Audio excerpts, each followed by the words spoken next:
Hello, this is Motka Norum from the Trinity Force Podcast Network, and I'm here with Robby of Lava Live Action Voice Acting Games, here to talk about some of the games you got on show. Thank you so much, my friend. I really appreciate you having me on. Lava is a pretty unique genre in that it has a lot of the immersive person-on-person vocal contact of something like Dungeons & Dragons, where at the same time, it is a lot more free-flowing in that we don't use scripts, we don't use props, we don't use dice. We really don't have anything besides our voice and our acting abilities to bring you into the game itself. And for me, at least, this entire genre of games, of which we have many different defined games, but the overall principle remains the same across from them, began when I was about 7 years old. My brother and I were bored because we didn't have game systems. And so we had seen them at our friends' houses and took it upon ourselves to kind of bring them to our home, our electronic-free home, with our voices, you know? And this allowed us to really branch out with what we could do and eventually lead to where we are now, where we have a lot of different games that hit a lot of different conventional genres while remaining in the Lava overall theme, you know? Any other questions?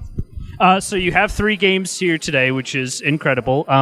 Take me through each one. We're actually going to take the camera down for this one, I think. Take me through each one and basically like a quick overview. Thank you so much. So kind of the first Lava game, the first big one, was Lifetime. We only have the maps here to represent that. Because in Lifetime, the idea is that it's very simple. There's a gigantic fantasy world that I took a couple years when I was younger to create. It is very detailed. We even have languages defined for each of the races in it. All their cultures are laid out. And you can actually, in Lifetime, it begins when you inhabit the body of a random civilian in this world, and you just live. You do whatever you want. You can take that life, you're not acting, you're just being yourself in this fantasy body to travel it into the world, meet people, all of whom are the conduits acting. Some people even have families and settle down or die dramatically in battle. But once you die, you get a new life in a karmic reincarnation cycle. On another note, on the computer here, we have Sacred Path. Now, Sacred Path is in a totally different ballpark, because in Sacred Path, you are a god who starts with a tribe of Stone Age people who you then uplift using your knowledge of modern technology and a magic system that you design around worship of you. And in Sacred Path, you feel the weight of an entire civilization on your shoulders as you explore a randomly generated world, meet other gods who are all, again, the conduit acting, and then once you've met these other gods, you can forge diplomatic relations, fight them in wars, compete for resources. This player, for example, has been playing the game for 3 years, is on year 103 in-game, and has a civilization of about 3 million people. It's incredible. He's done so much. And our last game, which is pretty much our biggest right now, is called Enclave. And now Enclave is a little more familiar to someone from a D&D background because you have a class, you have a character with personality traits who you're acting as, and you and a group of other people go on a mission together as mercenaries. And from that mission and the way you play, you can improve your character, and so it has a little more conventional tropage going on.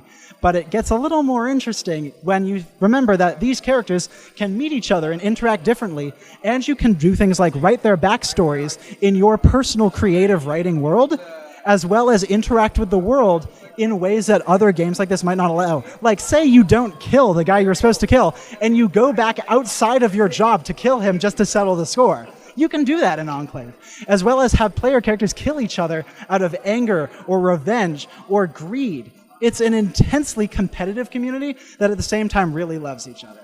So that's the 3 games we have on display today, but I've actually made several dozen in my life, and am currently designing more and more in the works. So this is just what we have right now. Cool. So how can people get involved with these different games? Where can they find out more about you, more about the games you've made?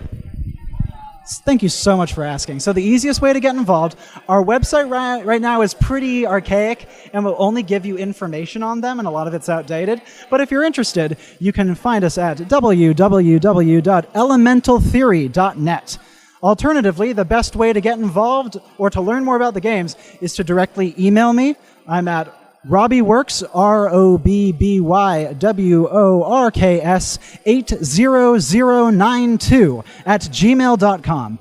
And towards the end of the summer, we're going to be setting up our own Twitch channel where we'll be live streaming lava games for people to enjoy and hopefully get people involved in the games. We do play over Skype, so even though we are based out of Newton and Waltham, we can very easily bring people in from abroad. Cool. Well, thank you so much for taking the time to speak with me today. You guys have a ton of passion in what you're doing, and that's always awesome to see. So from Playcrafting Boston 2016, we'll see you soon.